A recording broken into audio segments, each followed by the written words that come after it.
Hello students, welcome back to your channel real concept. आज हम लोग बातचीत करेंगे मैटर एंड इट्स स्टेट्स, पदार्थ एवं उसकी अवस्थाएं का 4 पार्ट। ठीक है, सारी चीज़ एकदम बेसिक से चल रही है, कहीं से किसी को कोई दिक्कत नहीं आ रही होगी, पूरी उम्मीद है। ठीक है, और आप सोच सकते हैं कि एक छोटा सा चैप्टर जो केमिस्ट्री का पहला चैप्टर IRT और पॉलिटेक्निक के लिए कितना डिटेल में डिस्कशन किया जा रहा है। कभी 4 पार्ट बना है, अभी 3-4 पार्ट और भी बनेगा, यानी पूरा डिटेल में डिस्कशन हम लोग हर चैप्टर का करते हुए चले, ताकि कोई भी क्वेश्चन कहीं से छूट ना पाए। जैसे ही चैप्टर कंप्लीट होगा 40, 50, 60 जितने भी क्वेश्चन हो गए, 50 से ज़्यादा ही क्वेश्चन मैं आप लोगों को लाइव करवा दूंगा। ठीक है, तो ये चैप्टर खत्म हो जाएगा, फिर अगला चैप्टर, ऐसे करके पूरा कंप्लीट हम लोग तैयारी करने वाले हैं। ठीक है, आपको स्क्रीन पर नंबर दिख रहा होगा, एक वॉलपेपर दिख रहा होगा, उस पर आप हमें कॉन्टैक्ट जरूर करेंगे। आपको PDF चाहिए, प्रीमियम क्वालिटी की और भी वीडियो चाहिए, फिजिक्स, केमिस्ट्री, मैथमेटिक्स पूरा कंप्लीट कोर्स चाहिए, तो आप हमें जो पोस्टर आपको दिख रहा है उस पर आप मैसेज करेंगे। आपको PDF वगैरह सारा कुछ, हर चीज़ आपको ऐप में प्रोवाइड किया जाएगा।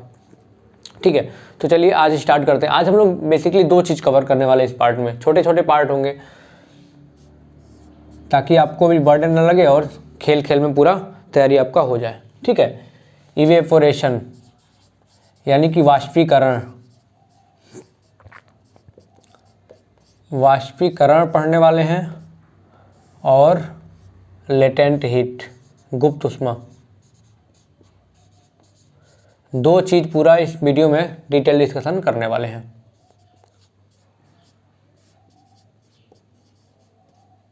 लेटेंट हीट को तो फिजिक्स में बहुत डिटेल में पढ़ेंगे, यहाँ पे थोड़ा सा मैं रिव्यू दूंगा आपको, मतलब समझा दूंगा लेटेंट हीट क्या होता है। उसके बाद फिजिक्स में तो हम लोग को ये पढ़ना ही है हीट वाले चैप्टर में। ठीक है, तो चलिए स्टार्ट करते हैं हम लोग डायरेक्टली। जितने भी बच्चे हैं सारे बच्चे लाइक कर दें, वीडियो को लाइक करें और शेयर भी ज़्यादा से ज़्यादा करें वीडियो को, ताकि और भी लोगों को इस बात का पता चल सके कि रियल कॉन्सेप्ट पे कुछ हो रहा है। ठीक है, वीडियो को फटाफट लाइक कर दो सब लोग और शेयर भी कर दो। कोई दिक्कत आती है कमेंट करके पूछ सकते हो। ठीक है, तो सबसे पहले हम लोग इवेपोरेशन के बारे में जान लेते हैं, वाष्पीकरण के बारे में, कि वाष्पीकरण होता क्या है। अगर सिंपल से लैंग्वेज में इसको बताया जाए तो जब हम किसी भी लिक्विड को क्या करते हैं, एयर में एक्सपोज करते हैं, एयर में ऐसे ही खुली स्थान पर रख देते हैं, या फिर कहीं भी हम क्या करते हैं रख देते हैं, तो उसका जो वॉल्यूम होता है डिक्रीज होने लगता है। यानी कि हमने पानी ही कहीं पे रख दिया तो कुछ दिन बाद देखें कि उसमें पानी की मात्रा कुछ कम हो जाती है। ठीक है, यानी उसका वॉल्यूम क्या होगा, डिक्रीज हो गया, तो हम क्या कहेंगे, इवेपोरेशन हो रहा, वाष्पीकरण हो रहा। कहते हैं ना कि मान लो अभी जो मैंने बताया आपको, किस लिक्विड को एयर में रख दिया कुछ देर के लिए, कुछ दिन बाद देखेंगे आप कि पानी का वॉल्यूम कम हो गया, पानी 1 बाल्टी था थोड़ा सा कम हो गया, और कम होते जाएगा। क्यों? क्योंकि वहाँ पे क्या हो रहा है, इवेपोरेशन हो रहा है, वाष्पीकरण हो रहा है। ठीक है, अब केमिस्ट्री के लैंग्वेज में थोड़ा वाष्पीकरण को बहुत अच्छे से समझेंगे तो आपको बहुत अच्छे से सारी चीज़ें क्लियर हो पाएंगी। ठीक है, वाष्पीकरण को समझाने के लिए मैं थोड़ा सा एक डिफरेंस क्रिएट करूँगा, वाष्पीकरण और क्वथन यानी कि बॉइलिंग में क्या अंतर है। ठीक है, ये चीज़ें आपको समझ में आ जाएंगी तो कोई दिक्कत नहीं आएगी। ठीक है, इसलिए मैं डिफरेंस क्रिएट करके बता रहा हूँ ताकि आपको कोई दिक्कत ना आए। सारे बच्चे जितने भी देख रहे हैं सब बच्चे लाइक कर दें, एक बार लाइक कर दो और शेयर भी कर दो। ठीक है, इवेपोरेशन मैंने बताया क्या होता है। इवेपोरेशन में भी वही होता है जो बॉइलिंग होता है, तो क्या अंतर होता है सर ये बता दो। इवेपोरेशन में भी क्या होता है, लिक्विड से गैस में कन्वर्जन होता है, liquid to gas conversion. Hindi वाले बिल्कुल घबराए नहीं, सब कुछ हिंदी में बताया जा रहा है, केवल मैं हिंदी इंग्लिश में रहा हूँ। ठीक है, यानी लिक्विड से किस में होता है, गैस में कन्वर्ट होता है, बदल जाता है, वही क्या होता है, इवेपोरेशन होता है। एट एनी टेम्परेचर, किसी भी तापमान पर। इवेपोरेशन क्या होता है, लिक्विड से यानी कि द्रव से गैस में परिवर्तित होना किसी भी तापमान पर, क्या कहता है, इवेपोरेशन, वाष्पीकरण कहलाता है। बॉइलिंग का मतलब क्या, बॉइलिंग में भी वही होता है, liquid to gas conversion, liquid to gas conversion at boiling point, यानी कि किसी भी टेम्परेचर पे ये लिक्विड से गैस में कन्वर्ट नहीं होगा बॉइलिंग में। एक कोई न कोई टेम्परेचर चाहिए जिस पे वो लिक्विड से गैस में कन्वर्ट हो, उसमें हम क्या बोलते हैं, बॉइलिंग पॉइंट बोलते हैं। ठीक है, क्वथनांक। ठीक है, ये चीज़ आपको ध्यान रखना है। इवेपोरेशन और बॉइलिंग में थोड़ा सा अंतर दिख रहा होगा, कि इसमें भी लिक्विड से यानी कि द्रव से गैस में ही परिवर्तित होता है, अवस्था चेंज होता है, लेकिन ये किसी भी तापमान पर हो सकता है। लेकिन बॉयलिंग क्या होता है, बॉयलिंग में द्रव से गैस में कन्वर्जन होता तो है, लिक्विड से गैस में कन्वर्जन होता तो है, लेकिन बॉयलिंग पॉइंट पे होता है। ठीक है, यानी किसी टेम्परेचर पे ये बॉयलिंग नहीं होगा, बॉयलिंग पॉइंट पे ही लिक्विड से गैस में कन्वर्जन होगा। एक चीज़ आपको क्लियर हो गई। और कुछ चीज़ें बताता हूँ ताकि और साफ होता चला जाएगा, जितने मैं आगे पॉइंट कराऊंगा और अंतर क्लियर होते चला जाएगा आपको। ठीक है, अब इवेपोरेशन में अगर हम हीट सप्लाई नहीं भी करते हैं ना, अगर हम इवेपोरेशन में हीट सप्लाई नहीं भी करते हैं तो एटमॉस्फेयर से या फिर कहीं ना कहीं से हीट एनर्जी ले करके लिक्विड से गैस में कन्वर्जन हो जाएगा।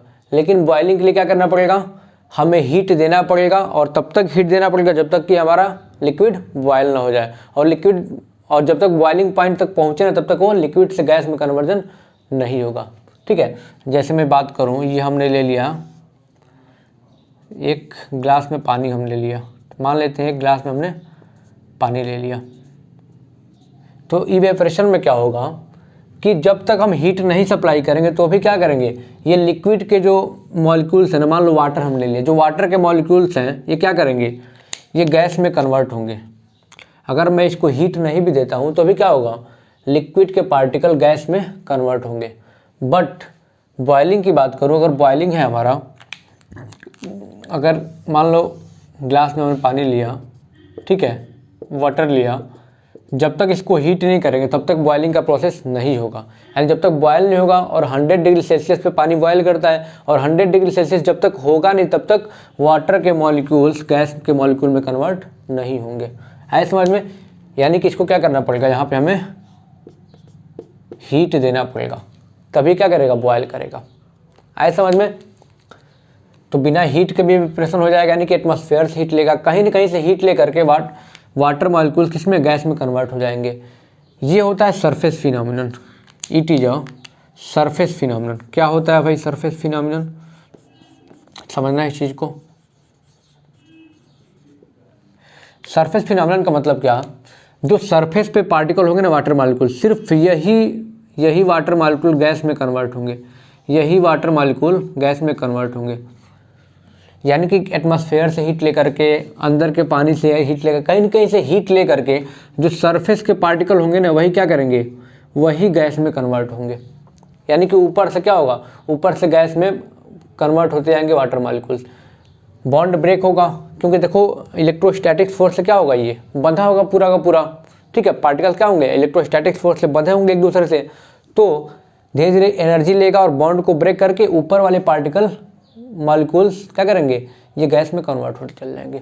बट बॉइलिंग में क्या होता है, कि एक बल्क फिनोमिनन होता है।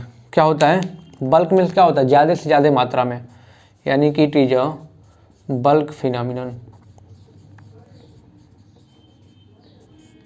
इसका मतलब ये कि जब नीचे से हम हीट देंगे, जैसे ही 100 डिग्री सेल्सियस हुआ इसका टेम्परेचर, तो क्या करेगा, अब ये वाटर के मॉलिक्यूल्स क्या होंगे, गैस में कन्वर्ट होना स्टार्ट हो जाएंगे। ये भी हो सकता है पार्टिकल, यहाँ भी कोई भी पार्टिकल क्या करेगा, जो जल्दी बॉन्ड ब्रेक कर लेगा 100 डिग्री सेल्सियस पे, वो गैस में कन्वर्ट हो जाएगा। कोई भी वाटर का मॉलिक्यूल गैस में कन्वर्ट हो सकता है, लेकिन यहाँ पे सिर्फ सरफेस के पार्टिकल क्या करते हैं, गैस में कन्वर्ट होते हैं, हीट एनर्जी कहीं से ले करके। आए समझ में? बॉइलिंग में और इवेपोरेशन में अंतर समझ में आया। ये सरफेस फिनोमिनन होता है, ये हमारा बल्क फिनोमिनन होता है। आए समझ में? इवेपोरेशन के लिए ऐसा नहीं कि हमें हीट देना पड़े। ठीक है, हीट सप्लाई नहीं करेंगे तो भी क्या करेंगे, एटमॉस्फेयर से यानी कि हीट ले करके क्या करेंगे, ये लिक्विड से गैस में कन्वर्ट हो जाएंगे और इस सरफेस के पार्टिकल होंगे। बल्क फिनोमिनन यानी कि जैसे ही पानी 100 डिग्री सेल्सियस पे बॉयल होगा तो वाटर मॉलिक्यूल्स जो होंगे ब्रेक होंगे, क्या करेंगे, वो ब्रेक करेंगे, और ब्रेक हो करके गैस में ये कन्वर्ट हो जाएंगे, और कोई भी पार्टिकल गैस में कन्वर्ट हो सकता है। ठीक है, तो ये हो गया हमारा बल्क फिनोमिनन। इवेपोरेशन क्लियर हुआ, बॉइलिंग क्लियर हुआ, इवेपोरेशन, सारी चीज़ें क्लियर हो गई क्या होता है। चलो अब एक बहुत ही इंटरेस्टिंग चीज़ जानने वाले हैं हम लोग, बहुत ही इंटरेस्टिंग चीज़। ठीक है, उसको समझ लेते हैं। जो इवेपोरेशन होता है, साथ में लिखते चलना, नोट्स बनाते चलना, बार बार वीडियो देखने की ज़रूरत नहीं पड़ेगी।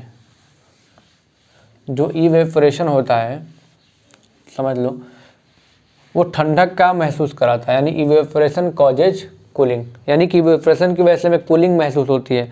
कैसे होती है बताएंगे। अगला हेडिंग लिख लो, इवेपोरेशन कॉजेज कूलिंग, यानी कि जो वाष्पीकरण होता है उससे हमें ठंडक का महसूस होता है। कैसे होता है इसकी बातचीत करते हैं।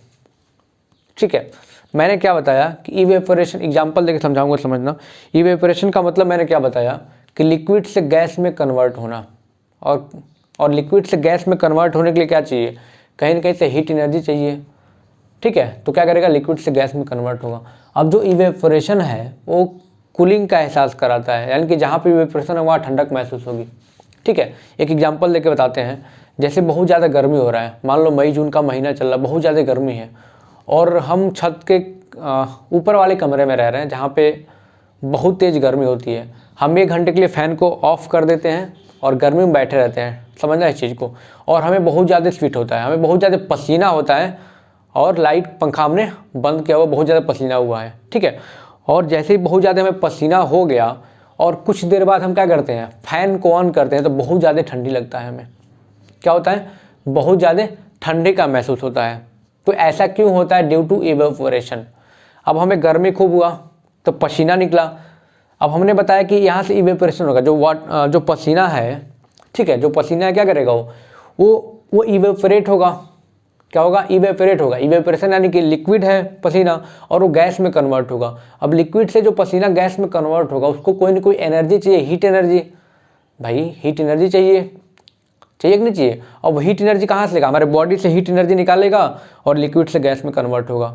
तब बताओ, हीट एनर्जी हमारे बॉडी से निकलेगी तो हमें ठंडक का महसूस होगा। इसलिए गर्मियों में क्या होता है, बहुत पसीना हुआ होता है और कुछ देर बाद हम पंखा चलाते हैं तो हमें बहुत ठंडक लगता है। क्यों, क्योंकि वहाँ पे इवेपोरेशन हो रहा है। जल्दी बताओ सब कोई कमेंट करके, समझ में आया। वहाँ पे क्या होता है, इवेपोरेशन होता है। ठीक है, तो ये चीज़ आपको एग्जाम्पल समझ में आ गया होगा। या फिर ऐसा भी करें, हम यहाँ पे मान लो 1 ड्रॉप पानी ले लिया, पानी का 1 बूंद हमने यहाँ पे हाथ पे ले लिया, ठीक है, और फैन को ऑन कर दिया। अब जो पानी का बूंद है इवेपोरेट करेगा। अब उसको एनर्जी चाहिए लिक्विड से गैस में कन्वर्ट होने के लिए, तो बॉडी से एनर्जी निकालेगा और लिक्विड से गैस में कन्वर्ट होगा। तो क्या होगा, यहाँ पे बॉडी अगर हीट एनर्जी निकाल रही है तो क्या होगा, यहाँ पे ठंडक का महसूस होगा। तो यहाँ से ये समझ में आ रहा है कि जो इवेपोरेशन होता है कॉजेज कूलिंग, इवेपोरेशन की वजह से हमें ठंडक की महसूस होती है। आए समझ में, इवेपोरेशन कॉजेज कूलिंग। इसके बहुत सारे एग्जाम्पल्स भी हैं, जैसे कि मटके में पानी ठंडा क्यों हो जाता है, हम गर्मियों में कॉटन के कपड़े क्यों पहनते हैं। ठीक है, ये सब सारी चीज़ें ये एग्जाम्पल है। अब मैं पूछूं कि मटके में पानी ठंडा क्यों हो जाता है, तो it is just due to evaporation. Evaporation की वजह से ही मटके में पानी ठंडा होता है। कैसे होता है, अब जो मटका होता है ना, यही है ना मटका, चलो भाई यही मटका है, ये मटका है। अब मटके में पानी ठंडा क्यों होता है इसको समझ लो। अब देखो जो मटका बना होता है ना, अर्थन पॉट जो होता है, इसमें छोटे छोटे छेद होते हैं, छोटे छोटे पोर्स होते हैं जो हमें दिखते नहीं है। क्या होते हैं, छोटे छोटे मटके में पोर्स होते हैं, और छोटे छोटे छेद होते हैं, पानी सिप करता है, पानी बाहर निकलता है मटके में से। जैसे ही पानी मटके में से बाहर निकलेगा तो जो वाटर के ड्रॉप्स होंगे क्या करेंगे, वो इवेपोरेट होंगे। इवेपोरेशन का मतलब क्या, लिक्विड से गैस में कन्वर्ट होंगे, और लिक्विड से गैस में कन्वर्ट होने के लिए एनर्जी चाहिए, और एनर्जी हीट एनर्जी कहाँ से लेगा, जो अंदर पानी है उससे हीट एनर्जी लेगा। अब सोचो अंदर पानी से हीट एनर्जी निकलेगा तो पानी ठंडा ही होगा ना, इसलिए पानी क्या होता है, ठंडा होता है ड्यू टू इवेपोरेशन। आपके एग्जाम में क्वेश्चन पूछा जा सकता है कि मटके में पानी ठंडा क्यों होता है, कई ऑप्शन दे देगा, तो आप क्या बताएंगे, ड्यू टू इवेपोरेशन। कहीं भी ठंडक का महसूस तो समझ लो वहाँ पे इवेपोरेशन हो रहा है, यानी इवेपोरेशन की वजह से कूलिंग होती है, इतना समझना है आपको। गर्मियों में कॉटन के कपड़े क्यों पहनते हैं, भाई कॉटन क्या होता है ना, गुड ऑब्जर्वर होता है। अब गर्मी में खूब पसीना होता है और कॉटन का कपड़ा होता है, पसीना को ऑब्जॉर्ब कर लेता है, पसीना को ऑब्जॉर्ब कर लेगा। अब पसीना को ऑब्जॉर्ब करेगा तो वहाँ से इवेपोरेशन होगा, यानी कि जो वाटर पार्टिकल्स, वाटर मॉलिक्यूल्स हैं, लिक्विड में गैस में कन्वर्ट होंगे। अब गैस में कन्वर्ट होंगे, इवेपोरेशन के लिए हीट एनर्जी चाहिए, तो हमारे बॉडी से हीट एनर्जी निकालेगा तो हमें क्या होगा, हमें ठंडे का महसूस होगा। और पॉलिस्टर वगैरह गुड ऑब्जर्वर नहीं होते हैं, इसलिए वो गर्मी में हम लोग नहीं पहनते हैं। आए समझ में, चलो ये कुछ एप्लीकेशन हो गए इवेपोरेशन के। हम लोग बातचीत कर लेते हैं, इवेपोरेशन किन किन चीज़ों पे डिपेंड करता है। जो इवेपोरेशन होता है किन किन चीज़ों पे डिपेंड करता है, कौन कौन से फैक्टर हैं जिन पे डिपेंड करता है। पहला तो टेम्परेचर पे डिपेंड करेगा, यानी तापमान पे डिपेंड करेगा। किस पे? तापमान पे डिपेंड करेगा। दूसरा सरफेस एरिया पे डिपेंड करेगा। अभी बताएंगे, एग्जाम्पल लेके समझ में आ जाएगा। तीसरा आपका विंड स्पीड पे डिपेंड करेगा। चौथा ह्यूमिडिटी पे डिपेंड करेगा। जो इवेपोरेशन होगा वो 4 फैक्टर पर मेनली डिपेंड करेगा। किस पे? टेम्परेचर पे, तापमान पे, सरफेस एरिया पे, विंड स्पीड पे, ह्यूमिडिटी आर्द्रता पे। 4 चीज़ों पे डिपेंड करेगा आपका इवेपोरेशन, वाष्पीकरण। टेम्परेचर, अगर हम टेम्परेचर किसी भी चीज़ का बढ़ाएंगे तो रेट ऑफ इवेपोरेशन भी इंक्रीज होगा। टेम्परेचर कम करेंगे तो रेट ऑफ इवेपोरेशन भी कम होगा। यानी किसी चीज़ को हीट करेंगे तो ज़्यादा से ज़्यादा वाटर पार्टिकल क्या करेंगे? गैस में कन्वर्ट होंगे। यानी क्या होता है? रेट ऑफ इवेपोरेशन इंक्रीजेज और increasing temperature of the liquid. यानी लिक्विड के टेम्परेचर को इंक्रीज करेंगे तो क्या होगा? इसका रेट ऑफ इवेपोरेशन भी इंक्रीज करेगा। सरफेस एरिया, अगर सरफेस एरिया हम इंक्रीज करेंगे तो रेट ऑफ इवेपोरेशन भी इंक्रीज होगा। ठीक है, इस चीज़ आपको समझना है। हमें इसका एग्जांपल समझना है। सरफेस एरिया बढ़ाएंगे तो रेट ऑफ इवेपोरेशन भी बढ़ेगा। हमें कपड़े सुखाने, हम ले आके अर्गनी पैसे ही डाल के आए तो जल्दी सूखेगा, या फिर उसको फैला करके अच्छे से डाल तब सूखेगा। यानी कपड़े को फैला करके अच्छे से रखा जाएगा, डाला जाएगा, तब वो जल्दी सूख जाएगा। क्यों? उसका हमने सरफेस एरिया बढ़ा दिया तो रेट ऑफ इवेपोरेशन बढ़ जाएगा। लिक्विड से गैस में जल्दी कन्वर्ट होगा और कपड़ा जल्दी सूख जाएगा। ठीक है। Wind speed, wind speed increase करेगा तो रेट ऑफ इवेपोरेशन भी इंक्रीज करेगा। ठीक है। मान लो हमें कपड़े सुखाने हैं, बहुत तेज हवा चल रहा है, जल्दी सूख जाएगा, और धीरे हवा चलेगा तो कम सूखेगा, जल्दी नहीं सूखेगा। यानी कि विंड स्पीड क्या कर रहा है? रेट ऑफ इवेपोरेशन को इंक्रीज कर दे रहा है। ह्यूमिडिटी, यहाँ पे थोड़ी सी ये सारी चीज़ इंक्रीज कर रहा है, लेकिन यहाँ पे इस केस में थोड़ा सा उल्टा होगा। ह्यूमिडिटी का मतलब क्या? कि अपने एटमॉस्फेयर में कितने वाटर मॉलिक्यूल्स प्रेजेंट है। ठीक है। यानी कि अगर humidity of air, the rate of evaporation liquid increases with increase in speed. Wind speed का समझ में आ गया, विंड स्पीड का। अब ह्यूमिडिटी की बात कर लेते हैं। The amount of water vapours present in air is called humidity. यानी कि एयर में कितने वाटर पार्टिकल्स, वाटर मॉलिक्यूल्स है, उन्हें हम ह्यूमिडिटी कहते हैं, आर्द्रता कहते हैं। ठीक है। तो जब ह्यूमिडिटी बढ़ेगा तो रेट ऑफ इवेपोरेशन घटेगा। ठीक है। यानी ह्यूमिडिटी ज़्यादा होगा तो रेट ऑफ इवेपोरेशन कम होगा, और ह्यूमिडिटी कम होगा तो रेट ऑफ इवेपोरेशन ज़्यादा होगा। क्योंकि एटमॉस्फेयर में, एयर में ऑलरेडी वाटर पार्टिकल्स हैं तो बहुत ज़्यादा ऑब्जॉर्व नहीं करेगा। यानी ह्यूमिडिटी का मतलब क्या? एयर में वाटर पार्टिकल्स ऑलरेडी ज़्यादा हैं, ह्यूमिडिटी ज़्यादा है तो ये क्या करेगा? ज़्यादा लेगा नहीं, ऑब्जॉर्व नहीं करेगा, इवेपोरेशन का हो जाएगा, कम हो जाएगा। ये चीज़ आपको समझ में आई। अब सीधे हम लोग चलते हैं डायरेक्टली, जो एक टॉपिक और बचा हुआ लेटेंट हीट, इसको हम लोग कंप्लीट कर लेते हैं। गुप्त ऊष्मा के बारे में जान लेते हैं। बहुत ही बेसिक कंसेप्ट समझ में आ रहा होगा, कितना बेसिक मैं लेके चल रहा हूँ। बहुत सारे पार्ट अभी बनेंगे इस चैप्टर में। ठीक है। और फिजिक्स में मिलेगा, मैथ्स में मिलेगा, सब कुछ मिलेगा लाइन टू लाइन। और जितने बच्चे देख रहे हो सब लोग लाइक कर दो, और शेयर भी कर दो, अपने यार मित्रों को भी दिखाओ। ठीक है। सब लोग लाइक कर दो, शेयर कर दो। हम लोग बातचीत कर लेते हैं लेटेंट हीट। गुप्त ऊष्मा,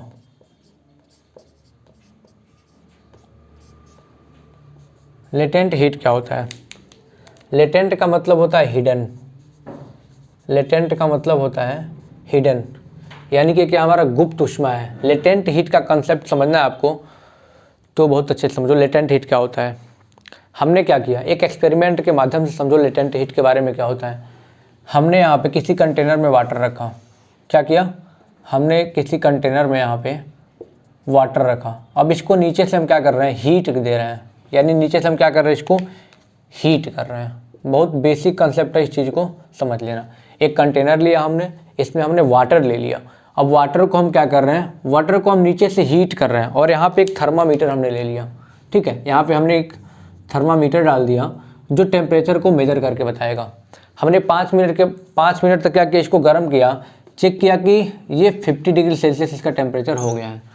फिर 5 मिनट के बाद चेक करते हैं तो इसका टेम्परेचर 70 डिग्री सेल्सियस हो गया। फिर 5 मिनट के बाद चेक करते हैं तो 90 डिग्री सेल्सियस हो गया। फिर कुछ देर बाद चेक करते हैं तो इसका टेम्परेचर 100 डिग्री सेल्सियस हो गया। ठीक है। अब फिर कुछ देर बाद चेक करते हैं तो भी 100 डिग्री सेल्सियस ही बता रहा है। फिर कुछ देर बाद चेक करते हैं तो 100 डिग्री सेल्सियस ही बता रहा है। इससे ये समझ में आ रहा है कि 100 डिग्री सेल्सियस के बाद वाटर बॉयल नहीं होगा। इसका मतलब क्या, नहीं मैंने क्या बताया कि 100 डिग्री सेल्सियस के बाद टेम्परेचर वाटर का नहीं बढ़ रहा है। जो मैंने वाटर लिया था 100 डिग्री सेल्सियस मैंने चेक किया, और जब मैं बार बार चेक कर रहा हूँ कितने देर बाद, तो भी क्या हो रहा है, उसका टेम्परेचर 100 डिग्री सेल्सियस से ज़्यादा नहीं हो रहा है। तो अब ये समझ में आ रहा है कि जो हीट दिया जा रहा है वो हीट किस काम आ रहा है। मैं गैस तो बराबर जला रहा हूँ, काफ़ी देर से जला हूँ, लेकिन टेम्परेचर नहीं बढ़ रहा है। वाटर का टेम्परेचर 100 डिग्री सेल्सियस से ज़्यादा बढ़ ही नहीं रहा है।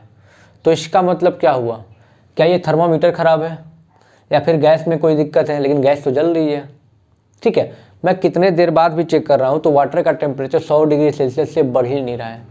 तो हीट जा कहाँ रहा है, तो वही जो हीट है ना, वही हमारा लेटेंट हीट है। अब हीट वहाँ पे टेम्परेचर बढ़ाने के काम में नहीं आ रहा है, हीट यहाँ पे टेम्परेचर बढ़ाने के काम में नहीं आ रहा है। हीट क्या कर रहा है, मैंने बताया कोई भी मैटर है, कोई भी पार्टिकल है, ठीक है, कोई मॉलिक्यूल्स क्या है, उनके बीच में इंटरमॉलिक्यूलर फोर्स ऑफ अट्रैक्शन है। तो क्या कर रहा है, जो ये हीट दे रहे हैं हम लोग, ये टेम्परेचर नहीं बढ़ा रहा है, ये क्या कर रहा है, जो पार्टिकल्स हैं ना, वो जो वाटर मॉलिक्यूल्स हैं, उनके बीच के जो बॉन्ड है ना, उनको ब्रेक करने में काम आ रहा है। बॉन्ड को ब्रेक करेगा तभी तो ये लिक्विड से गैस में कन्वर्ट होंगे, तभी तो लिक्विड से गैस में कन्वर्ट होंगे। यानी कि जो टेम्परेचर क्या कर रहा है, बॉन्ड को ब्रेक करने में, जो इनके बीच में बॉन्ड है ना, जो बंद है, उनको तोड़ने में काम कर रहा है। ताकि तोड़ेगा तभी तो क्या होगा, लिक्विड से गैस में कन्वर्ट होगा। तो समझ में आएगा कि यही हीट क्या हमारा लेटेंट हीट है, यानी छुपा हुआ है, हमें पता भी नहीं चल रहा है। टेम्परेचर तो नहीं बढ़ा रहा है, तो किस काम में आ रहा है, ये जो पार्टिकल्स हैं इनके बीच में इंटरमॉलिक्यूलर फोर्स ऑफ अट्रैक्शन उसी को तोड़ने में लगा हुआ है, जिससे क्या होगा, लिक्विड से गैस में कन्वर्ट होगा। इसलिए कहते हैं ना कि 100 डिग्री बॉइलिंग पॉइंट पे ही लिक्विड से गैस में कन्वर्जन होता है वाटर का। हर का अलग अलग होता है बॉइलिंग पॉइंट। इतना समझ में आया, वही क्या होता है हमारा, वही हमारा लेटेंट हीट होता है। ठीक है, आया समझ में। यानी कि लेटेंट हीट वो हीट हो गया जो हम सप्लाई करते हैं। ठीक है, लेटेंट हम एग्जांपल डिफाइन में कर दूं, the heat energy which has to be supply to change the state of substance is called its latent heat. यानी कि टेम्परेचर नहीं बढ़ा रहा है, वो क्या कर रहा है, वो हमारा लिक्विड से गैस में या फिर सॉलिड से लिक्विड में कन्वर्ट होने के लिए क्या कर रहा है, एनर्जी दे रहा है। वही क्या होता है, लेटेंट हीट होता है। समझ में आ गया हो लेटेंट हीट। लेटेंट हीट भी दो प्रकार का होता है, latent heat of fusion and latent heat of vaporisation. Latent heat भी दो प्रकार का होता है। लेटेंट हीट ऑफ, समझ में आया, जल्दी बताओ कमेंट करके। Latent heat of fusion and दूसरा होता है latent heat of vaporisation. Latent heat of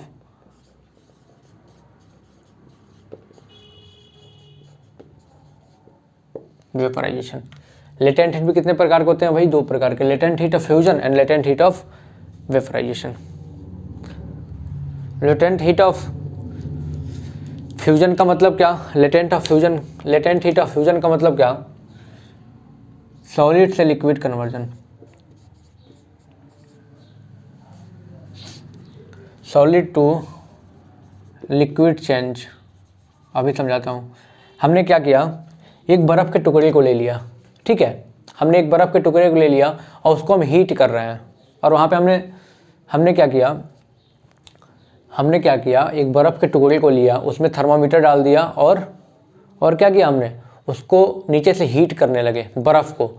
तो हम चेक करेंगे उसका टेम्परेचर नहीं बढ़ रहा है, जितना टेम्परेचर उतना ही टेम्परेचर नहीं बढ़ रहा बर्फ़ का टेम्परेचर जितना है उतना ही रहेगा। लेकिन जो टेम्परेचर क्या कर रहा है, जो सॉलिड है ना, आइस, उसके बीच में जो बॉन्ड्स है उसको ब्रेक करने में काम आ रहा है, टेम्परेचर बढ़ाने में काम नहीं आ रहा है। वो क्या कर रहा है, वो जो सॉलिड है आइस, उसको ब्रेक कर रहा है। नीचे जब हीट कर रहे हैं तो ब्रेक कर रहा है, क्या कर रहा है, ब्रेक कर रहा है, जिससे वो सॉलिड से लिक्विड में कन्वर्ट हो रहा है। उसे हम क्या कहेंगे, लेटेंट हीट ऑफ फ्यूजन कहेंगे। एग्जांपल के थ्रू समझ के कोई दिक्कत नहीं आएगी। यानी सॉलिड से लिक्विड में जो चेंज होता है, जो एनर्जी दिया जाता है, सॉलिड से लिक्विड में चेंज करने के लिए जो एनर्जी रिक्वायर्ड होती है, वही एनर्जी क्या होती है, लेटेंट हीट ऑफ फ्यूजन होती है।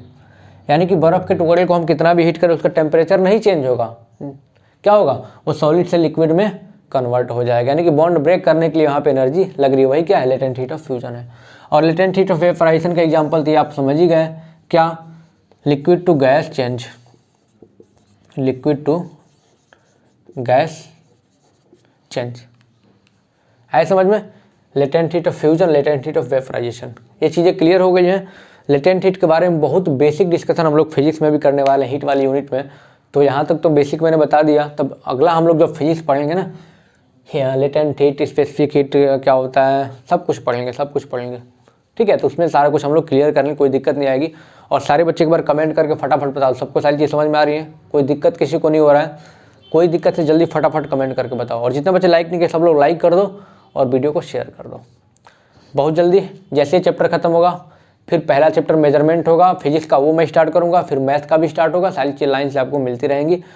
और हाँ, प्रीमियम क्वालिटी की वीडियो चाहिए और हर प्रकार का PDF चाहिए, हर चैप्टर से 100 क्वेश्चन चाहिए, सारा कुछ चाहिए, तो आपको ये दिख रहा होगा इस नंबर पर आप हमें कांटेक्ट करेंगे। आपको बहुत अच्छे से ऐप में तैयारी करवाई जाएगी, यानी पूरी जिम्मेदारी एग्जाम के दिन तक हम लोग मॉडल पेपर, क्वेश्चन पेपर, सारा कुछ हम लोग प्रोवाइड कराएंगे। इतना करवा देंगे तैयारी कि आपका गवर्नमेंट कॉलेज पाना तो एकदम आसान हो जाएगा। ठीक है, चलिए मिलते हैं अगले दिन अगले वीडियो के साथ। Thank you so much. Real concept.